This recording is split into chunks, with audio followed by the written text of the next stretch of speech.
دسوں ہزار فسادات کے اندر لٹ گیا، مر گیا، قتل ہو گیا، اور یہ کردار اور یہ قیامت مسلمانوں کے اوپر کسی ایک حکومت کے اندر نہیں بلکہ ہر حکومت کے اندر یہ صورتحال پیش آتی رہی۔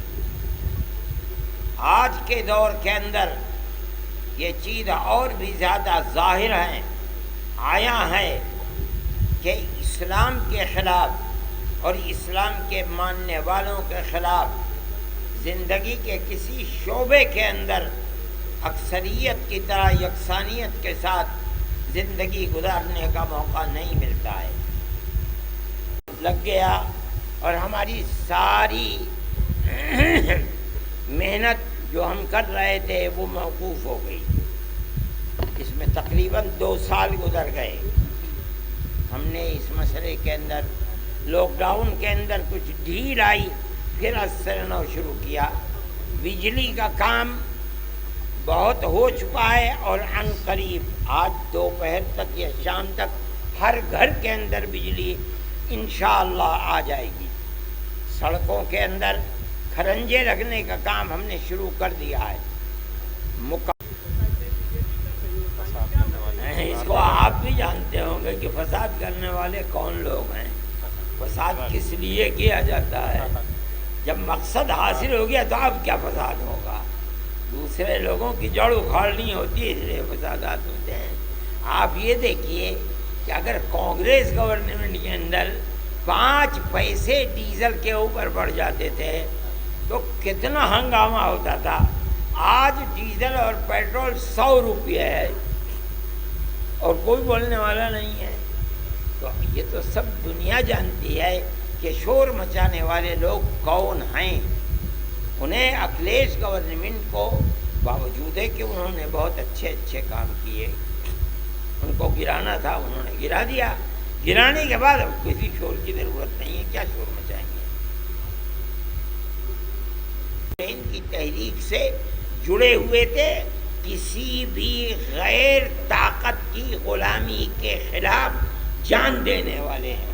وہ اس لیے اپنے آپ کو دیوبندی کہتے ہیں کہ وہ شیخ الہند کی تحریک سے جڑے، اور شیخ الہند دیوبند کے صدر مدرس تھے۔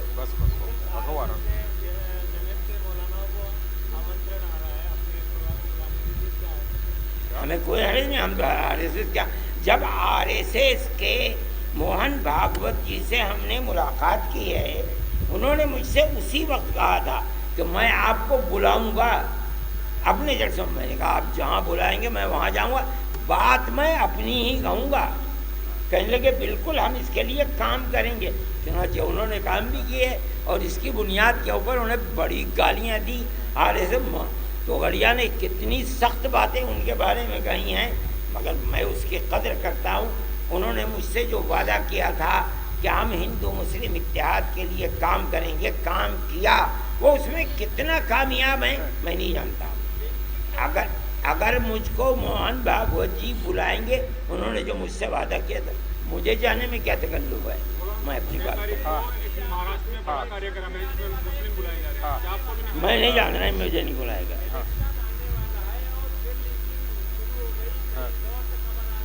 ملک کی تو چیز ہے نہیں۔ آپ طالبان کے بارے میں مجھ سے کیوں پوچھتے ہیں؟ میں آج تک کبھی افغانستان گیا نہیں۔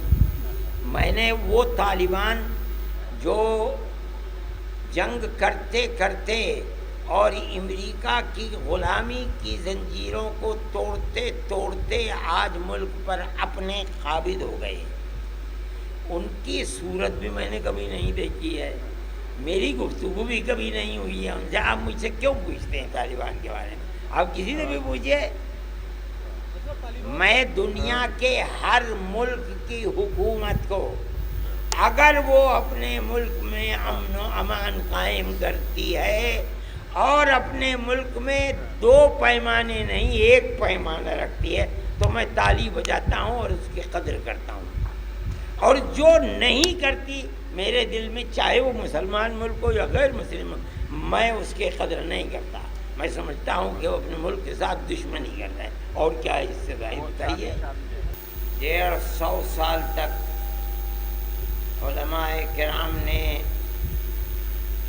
لگاتار قربانیاں دی ہیں اور لاکھوں مسلمان اور خاص طور پر علماء قتل کیے گئے، پھانسی پر چڑھائے گئے، لیکن علماء کرام کا آزاد ہوا۔ جمعیت علماء ہند کا یہی کردار اور یہ تاریخ ہے، علماء کی یہ تاریخ اور یہ کردار ہے۔ ملک آزاد ہوا، بدقسمتی سے ملک کی تقسیم ہو گئی۔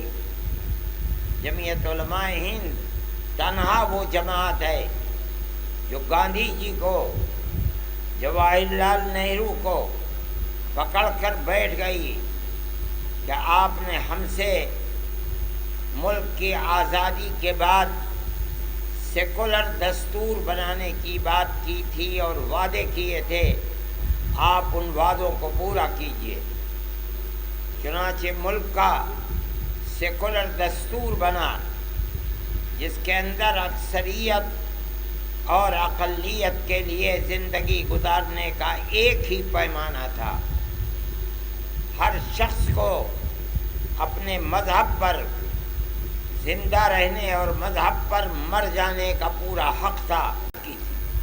ممتاز صاحب، میں نے اس وقت بھی بات کی تھی، میں نے کہا تھا کہ جو دوسری لوگوں کی، کانگریس کی اور دوسری جو حکومتیں ہیں وہ موب لنچنگ کے خلاف کام کر رہی ہیں، قانون بنوا رہی ہیں، آپ بھی قانون بنوائیے۔ میری وہ بات سن کر کے جو میرے ساتھ گئے تھے ملاقات کرانے کے لیے، انہوں نے میری تائید کی اور یہ کہا کہ یہ بات ہونی چاہیے، وہ اس کے اوپر خاموش ہوئے۔ میں یہ سمجھا کہ ہو سکتا ہے کہ وہ اس سلسلے کے اندر آگے بڑھیں، لیکن آج کی صورتحال اس کا مقصد علاوہ ہندو کو سمیٹنا ہے، مسلمان کو ایک طرف کر دینا ہے، ہندو کو ایک طرف کر دینا ہے، ایک سیاسی مسئلہ ہے جس کو سمجھنا چاہیے۔ اور میں کہتا ہوں کہ مسلمان کا امتحان ہے، مسلمان کو الیکشن تک بہت صبر کر کے خاموش رہنا چاہیے، اور اگر نہیں رہتا خاموش تو اس کا مطلب یہ ہے کہ وہ بی جے پی کے پروگرام کے اندر اس کی حمایت کر رہا ہے۔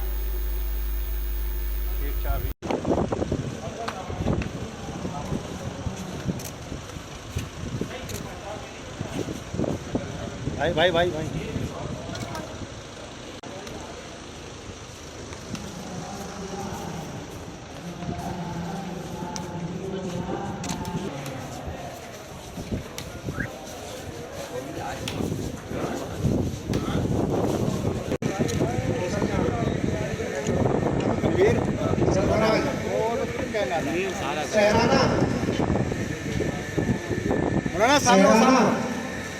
محمد دلشاد